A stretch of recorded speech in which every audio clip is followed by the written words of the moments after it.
Hello and welcome back to Motorsport Radio, where today we are joined by a very special guest, one of the true rising stars of British kart racing and the 2023 Rotax Indy London Cup champion, Ella Lucia. Ella, hello and welcome. Thank you for joining us here at Motorsport Radio. How are you feeling? Good. Yeah. That's good to hear. That's great to hear. Yeah, again, big thank you for joining us. It's a real pleasure to have you joining us here today. Why don't we start with the 2023 London Cup? Of course, you know, the Rotax Indy champion for one of the most historic karting events in the whole of the UK. And on your way to that title, you had one of the finest drives of the weekend. Why don't you talk us through that? Talk us through your emotions. Talk us through the preparations going into the weekend as well, because, you know, it was an amazing drive and a well-deserved title. Yeah. We had lots going on. We had lots of driving, setup, and everything. Like my dad trying to work out the tyre pressures, my team getting my lines on point, and me just trying to become really consistent and trying to make the moves as quick as I can to try and get myself a good place to work up. But I had a really good quali. I got third. I think that's pretty good. And then I made myself up to second. And then I made myself up to second. Then the first one, because we were already on slicks, it started raining and we didn't realise, so we had to quickly change to wets, and everyone's like, oh no, we're gonna have to do everything. So we went out on a dry gear, and it wasn't really helping me, but I just had to make it work because we didn't really have any other choice. So we went out on the gear. I didn't get that done. I was fighting with pole, and I made pretty good. I went for the move, but because we were on the wrong gearing, I didn't have enough acceleration. So I was like, come on, but it wouldn't go. So I was a bit disappointed, but it's fine. We all make mistakes. Yeah, exactly. I mean, mistakes is part of motorsport, it's part of learning as well. Of course, you're still very, very young, got plenty of years ahead of you in go-karts and potentially racing cars in the future as well. But why don't you talk us through the final as well? You know, the spin and win, one of the absolute highlights of the weekend. It's something you don't see very often in motorsport, and when it happens, it's a real treat to kind of watch. You know, and for you being in the kart, that's got to feel pretty special. Yeah. So obviously, we did our warm-up lap, got the tyres ready, and then we obviously went for the thing. But we had a false start because the people who were behind me were pushing me, because I was just come on, slow down, we need to get this on point so we can go. But it didn't work, so we got red flagged, and those talked to saying this and that. You got to accelerate at the line and all that. So when we started, it was really dry, and then it all of a sudden got really greasy. I was like, oh no. And then I went for the dry line. I actually don't know why. I just I was kind of oh no. And I just went for the line. So I went for the line. I got the pole, and then the person behind, I don't think he was thinking very well. Not thinking very well, just wasn't doing his best point of driving. It was just trying to get I need to get in first. So I pushed him, he pushed me, then I spun. I was oh no, is it ruined? I was so disappointed. But and then I started to catch him up. I was maybe I got a chance. And I started doing the moves. I was come on, yes, keep going. And I did the move again and again, and I got to the top 3, but I didn't realise the pole had spun out. So I was I didn't realise. He spun, and his front stub axle was obviously pretty buggered, so we had to come in. And then I got up to like second place. I thought it was second, but it was actually first. And then I did him. I was like, we're making these places up. We are making these places up. Like, I didn't think I could do this fast. I only did it under like 5 minutes or something. So I was like really like proud, and like, I didn't even realise I won. So when I came through the line, I was like, well done. We made our places back up second, because I thought pole had like just gone. And I thought, like, I didn't even realise until like a few corners after the like line. I really didn't realise. I was like, and then I finally put my hand up, like, yay. And then when I came into the pits, I was like, there's no one in front of me. Have I won this?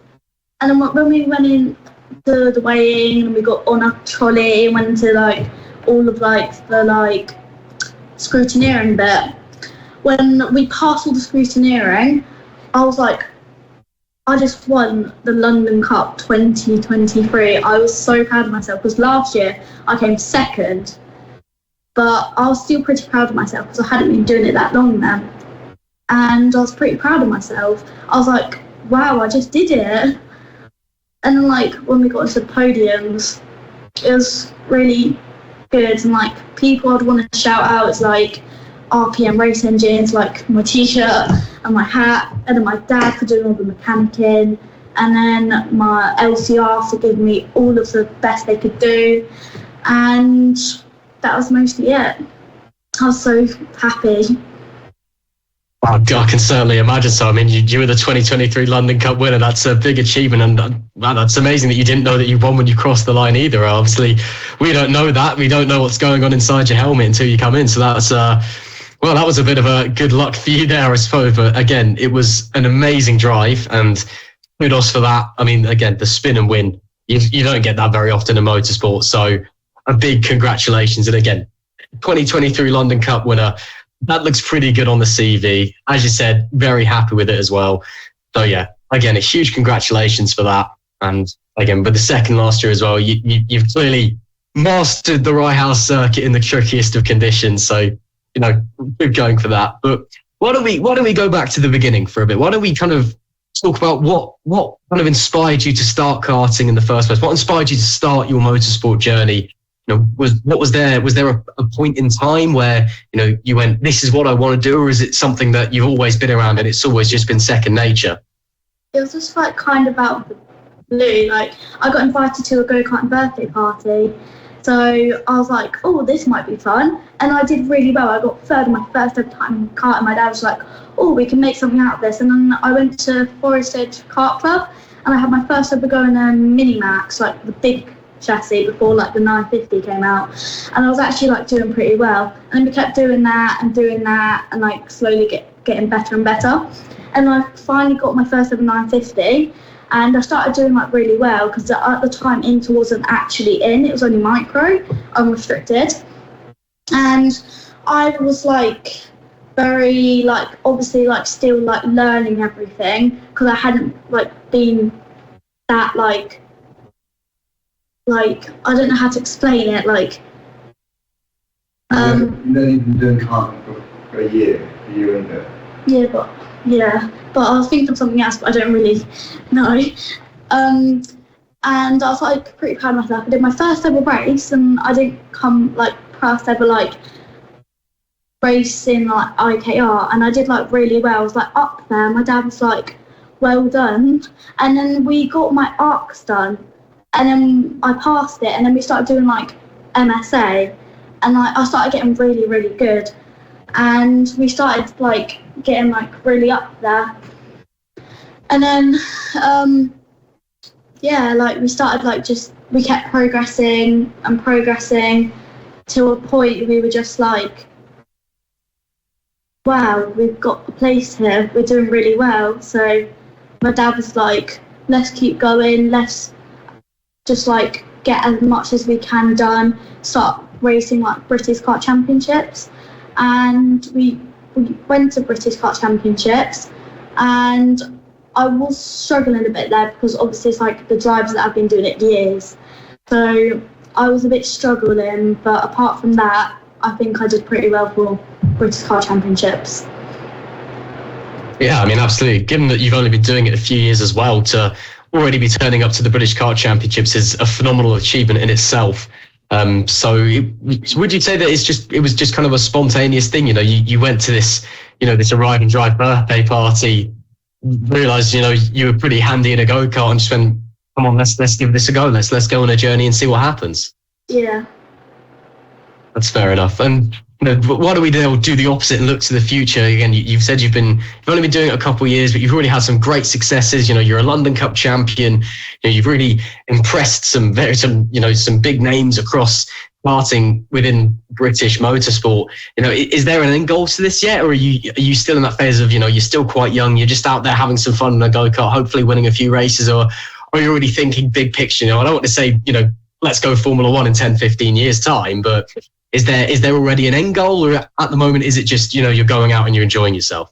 I kind of want to do GT3 cars, because I go and watch them quite often, because I find it very mesmerizing, how they drive it and stuff. So I go watch them quite a bit, and I think I want to try that, and then I'll slowly progress into higher bits. Yeah, absolutely. No, I mean, nothing wrong with GT racing. The stuff is also awesome, but interested in that, because again, a lot of people your age, should I say, it's Formula 1 or bust for most young drivers out there. So it's come out, you've got the kind of the GT plan. That's very interesting. So obviously, fingers crossed, we all hope you can get there. But obviously, within motorsport, you have to get a lot of support. I mean, obviously, we're hearing your dad in the background occasionally. Obviously, he's there for you. You said he's mechanicking for you, which is great to hear. But what is the level of support that you're getting to go out and kind of chase this dream that you're achieving, or you're getting this support, from the like of your family, your friends, and your school? Because obviously, kart racing, it's a huge commitment to kind of undertake. And you have to make a lot of sacrifices for that. So why don't you kind of talk us through that and the support that you're getting from these people?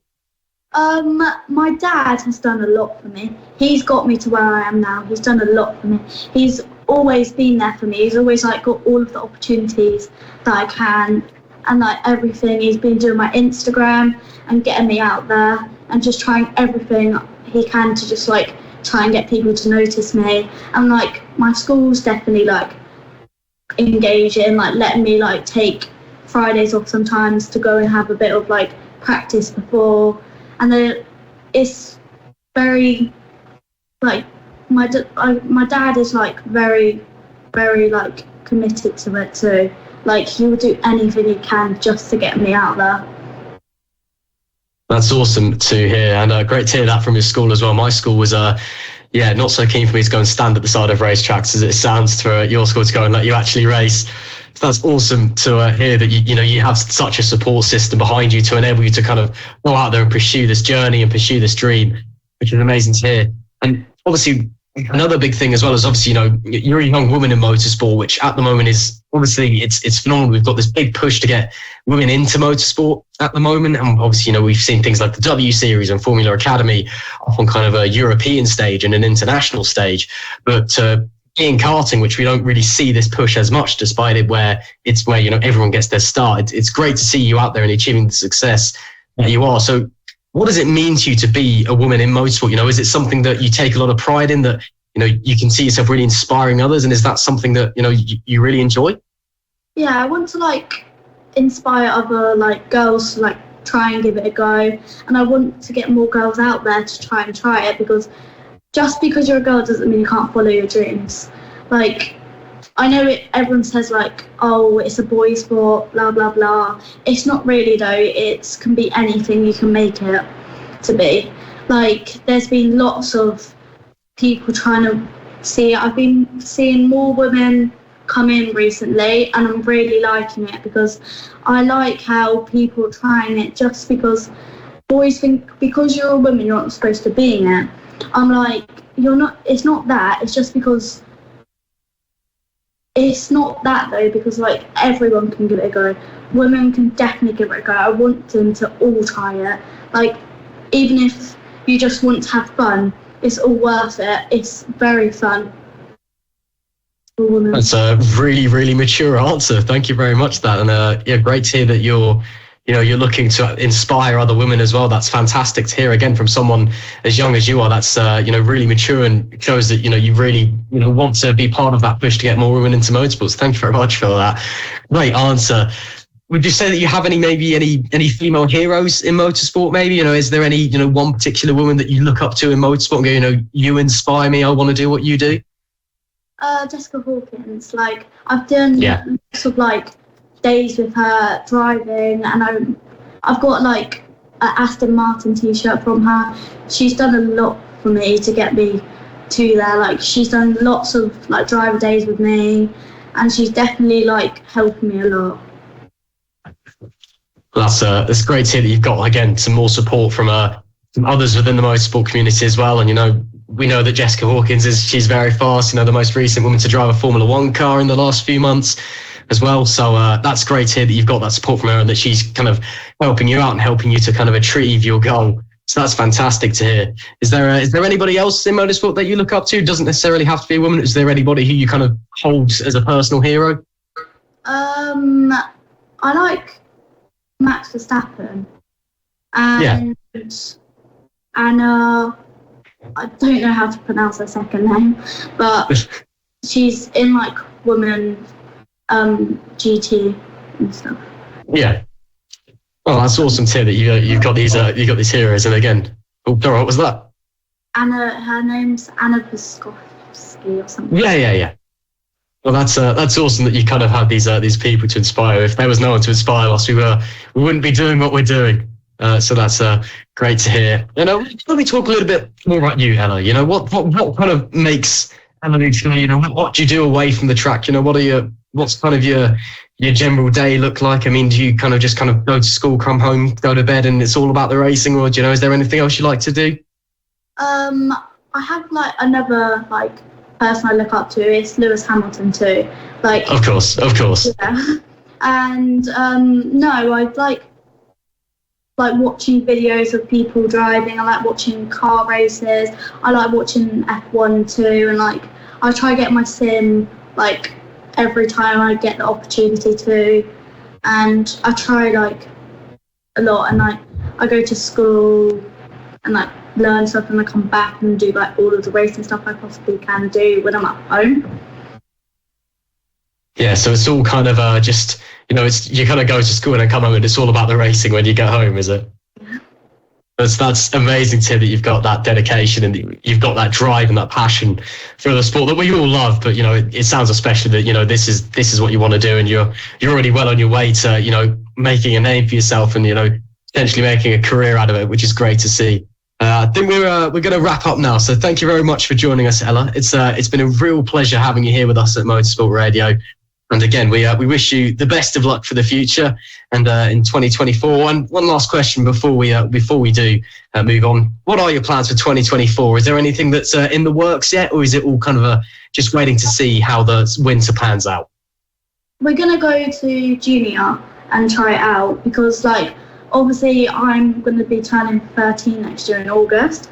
So we're obviously going to just start testing the junior, starting to see what it's about and try it.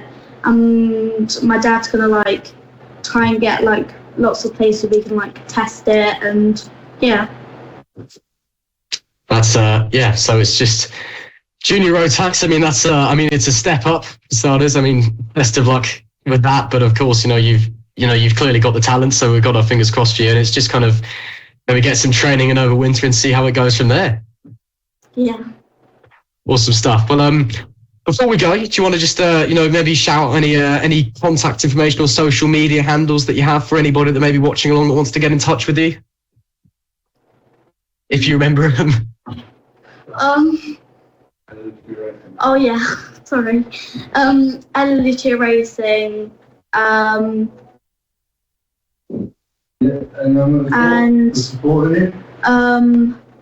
LCR Racing, and the business card. they're there. We've got a business card. Oh, look at that!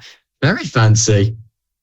Of course, if you want to get in touch with Ella, I'm sure she'll be more than happy to hear from you. If you want to get in touch with us here at Motorsport Radio as well, of course, our inboxes are always open. But Ella, thank you very much for joining us here at Motorsport Radio. It was a real pleasure to talk to you, and we wish you the best of luck for 2024 in the future. Yeah. Well, that's all about we've got time for here in our interview with the 2023 London Cup Inter Rotax winner Ella Lucia. Thank you very much for joining us, and here at Motorsport Radio, we'll see you next time.